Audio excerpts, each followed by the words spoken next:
Let's talk about how Santa is just Saturn, and Santa's sleigh is Saturn's chariot. Christmas is actually just how the Roman Empire convinced the last remaining pagans to convert to Christianity by rebranding their winter solstice festival called Saturnalia, which happens right at the beginning of Capricorn season, which is ruled by Saturn. The traditional ritual sacrifice to the gods that was associated with Saturnalia was replaced with a more modest sacrifice or ritual offering of cookies and milk, where individuals summon Saturn into their home in order to reap the harvest of their good behavior. Saturn is the planet that rewards good behavior and punishes bad behavior. He's making a list, he's checking it twice, and he knows who the fuck is naughty and nice. Saturn rules carbon, and so you literally either get coal if you are bad, or diamonds if you've been good. And all of these shadow aspects of Saturn, Saturnalia, the winter solstice, Christmas, Santa, etc. are all brought out when we look at Krampus, who's literally known as the Christmas devil. And just like Saturn, who ate his own children, Krampus comes and finds naughty children, kidnaps them, and eats them alive. If there's anything that's going to keep those badass kids in line, it's the fear of a demon coming to eat them. And this is even further reflected when you look at the Devil tarot card in the Rider-Waite deck, which is the card that's associated with Capricorn. So it might be time to start behaving like Santa's real. So let's talk about the Son of God and how Jesus Christ and Christianity, Christmas, ties into Saturnalia and the older pagan roots of the winter solstice or Yule. So Thomas Nast was the Civil War era cartoonist who gave us the red suited Santa Claus that we know of, which was then popularized even further by Coca-Cola in their Christmas advertisement. But why do you think the red suit stuck and the green and tan and other colored ones didn't? Coca-Cola is a perfect example of the sacrifice required to make that happy, jolly Christmas experience a reality for the select few. I was raised Catholic, and from a very young age, it was made very clear that the red and white colors of Christmas were symbolic of the blood and flesh of Christ, just like the wine and bread that gets passed around in church every week. Christmas, or Xmas, is the story of the crucifixion of Jesus Christ, which is followed by the resurrection of Jesus Christ, or the rebirth, and that's why it's associated with Jesus' birthday. Yule, which has become synonymous with Christmas time, is the pagan celebration of the rebirth of the sun, the days getting longer again after getting shorter for the past 6 months. The Christian story of Jesus Christ is just the story of the sun as it moves through the 12 constellations of the zodiac.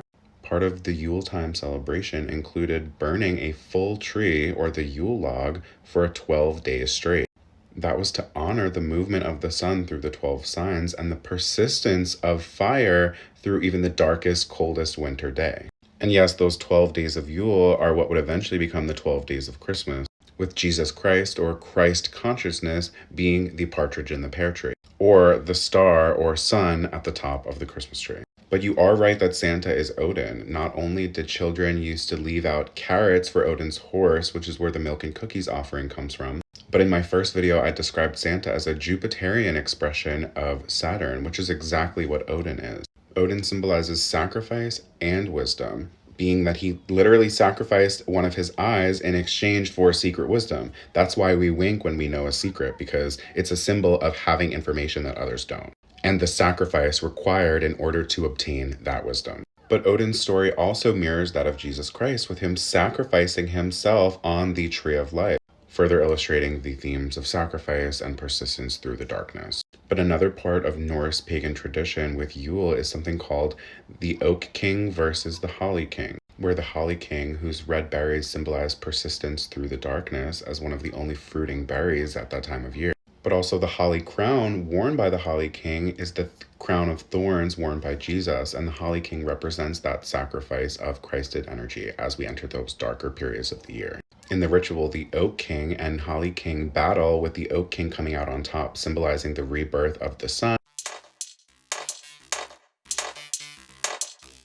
Santa's sleigh is always depicted in front of the moon because the moon is what's powering it. And it's usually depicted as a full moon because a full moon on Christmas Eve is a Cancer full moon, meaning the moon is in her home sign or her domicile, making it one of the most magical full moons of the year. Santa's sleigh, which runs on the spirit of Christmas, is actually fueled by the moon, which symbolizes the Holy Spirit or the divine feminine spirit of creation, the mother of the Holy Trinity, Father, Son, Holy Spirit. The Cancer-Capricorn axis teaches us that physical matter and the rigid systems that Saturn rules would not be possible without the fuel or the spirit of the moon. Mrs. Claus is always perceived as the biggest helper of Santa's, whether she's making cookies with the elves or overseeing the workshop. Papa, you haven't touched a morsel. I'll have to take this suit in. Eat. I'm busy, Mama. It's almost Christmas. Whoever heard of a skinny Santa? In that clip, he's portrayed as a skinny workaholic who's stressed out about a deadline. Doesn't get more Capricorn or Saturn than that. It's not until Mrs. Claus feeds him that he becomes the fat, jolly Santa that we all know and love. And that's a great example of Jupiter exalted in Cancer. And we even see more of the zodiac story in Elf when Santa realizes that there's not enough spirit to fuel his sleigh. The systems that he relies upon no longer work, so what he does is he invents a new method. No, and every year, less and less people believe in Santa Claus. I mean, we have a real energy crisis on our hands. Oh. I mean, just see how low the Clausometer is. That's shocking. Perfect example of the Aquarius expression of Saturn, where the traditional method of doing things didn't work out and he had to use his innovation to come up with a better way of doing things. Might have been a good short-term fix. It ultimately was not effective. The strain was too much. The engine broke free of her mounts. And was actually then removed by the Holy Spirit so that the spirit of Christmas could fuel the sled again.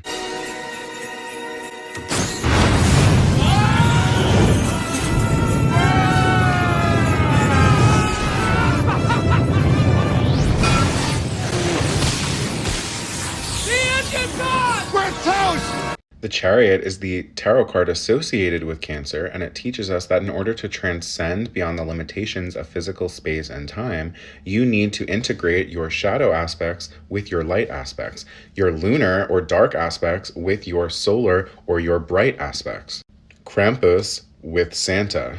And so even though Mrs. Claus plays a huge role in his sleigh flying, so does the petty part of him that looks forward to putting coal in those naughty-ass kids' stockings. The story of the zodiac is reflected in the story of Rudolph. So let's read the astrology of the most famous reindeer of all. So we've established Santa as Odin and Rudolph as Santa's horse. But the reason Rudolph has a red nose is because Odin's horse used to feast on the enemies of Odin. That is blood on Rudolph's face. And regardless whether you're basing it off of the darker, bloodier origin of Rudolph or the happier, jollier version that everybody loves, Rudolph is Martian. He uses his bright red nose to lead the way into the night. That is what Mars does, is as the leader, the first to go into the darkness, the pioneer, using the light of fire to guide the way. Mars is exalted in Capricorn because the gold, confident leadership of Mars is a business asset that can be exploited by Saturn. Of yours, that nose. Huh? Rudolph, you're going to lead my team. I am? Yes, sir. You and that wonderful nose of yours. My nose, sir? Ho, ho, ho. It will be an honor, sir. Another example of an exaltation we see here is the sun exalted in Aries, where his unique trait was celebrated when he was given the opportunity to step into a leadership position and lead the sleigh. He'll be a hero after this. Yes, a hero. But the other dignities of the sun are also explored in the story. When his parents first found his glowing red nose, they forced him to cover it in order to help keep Santa happy. This is the sun in its fall in Libra, where the bright, unique qualities of the individual are forced to be dimmed in order to keep somebody else happy. Santa can't object to you now. We also see the sun in its detriment in Aquarius when his nose gets exposed to all the other reindeer in the group and they shun him because they're intimidated by his light. The unique traits of the sun are not celebrated in Aquarius, which talks about fitting in with the group and blending in with the crowd. He even tried to make a new home for himself on the island of misfit toys. Maybe we could stay here for a while. Well, you'd have to get permission from King Moonracer. What do you desire? Well, we're a couple of misfits from Christmas Town, and now we'd like to live here. No, that would not be possible. This island is for toys alone. Rudolph's unique qualities were not celebrated until after everyone realized, oh shit, we need that nose if we want Christmas to happen. A little reminder that no matter how much shit you get for it now, to keep living as your authentic self, because even though people might not appreciate it right now, one day I promise you they will.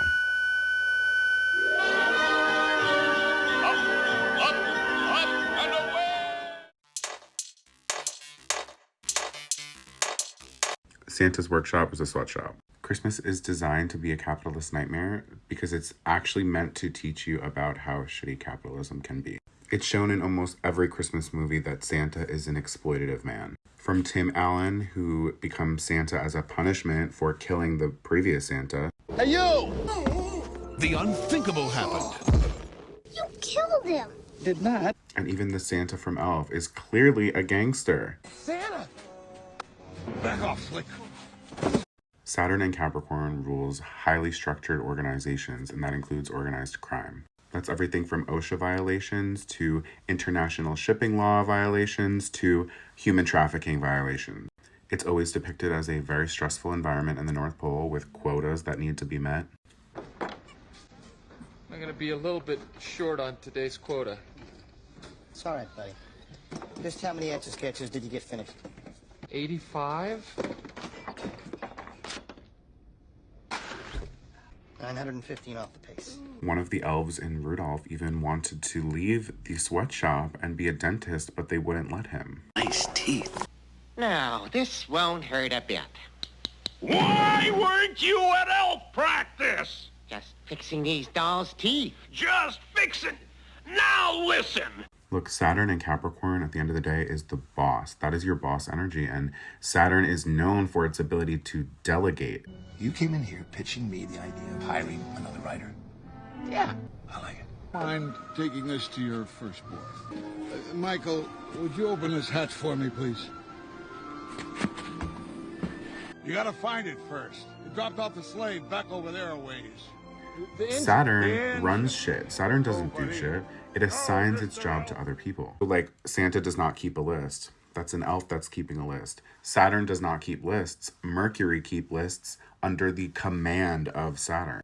There's always like a head elf running shit and making sure that shit's getting done so that Santa doesn't get pissed off. Now you come to elf practice and learn how to wiggle your ears and chuckle warmly and go hee-hee and ho-ho and important stuff like that. His father, who is an executive at a publishing company, literally understands this and sends Buddy to the mailroom to make him feel more comfortable because he thinks he's used to working under sweatshop conditions. He's like, oh, you'll love it, it's really shiny, and then sends him to a dirty ass fucking mailroom in the basement. This place reminds me of Santa's workshop. Except it smells like mushrooms and everyone looks like they want to hurt me. Moral of Christmas is that you cannot become a billionaire. You can't deliver presents to every single person in a single night without elves, which is just code word for unpaid labor. Whether it's forced or whether those workers are brainwashed into thinking that they have the best job ever. In my video on Rudolph, we touched on King Moonraiser and his role as Uranus, or the ruler of the toys, but not of the living beings. But he's also symbolic of Saturn as the inversion of the sun in its Aquarius expression, since this lion is the guy who's keeping law and order on the island of misfit toys. But Uranus in its physical expression in the material world is known to be chaotic and terrific. The Abominable Snowman represents that expression of Uranus, terrorizing Rudolph and his friends as they trek through the wilderness. In the story of Greek mythology, Uranus, or Father Sky, has children with Gaia, or Mother Earth, one of whom is Saturn.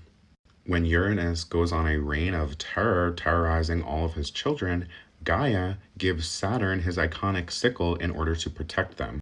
Saturn was the only one brave enough to use the sickle to castrate Uranus, throw his genitals into the sea, which would eventually become the birth of Venus. And only through the protection of that structurally rigid sickle are we able to protect ourselves from the chaos of the cosmos. Think about your house that protects you from a storm. That is Saturn protecting you from Uranus. But Saturn, as the ruler of both Capricorn and Aquarius, talks about reform of that chaotic, terrific behavior. So in the story, Yukon Cornelius actually brings the abominable snowman back to Santa's workshop because he has reformed him and he wants a job. How's that for capitalist propaganda?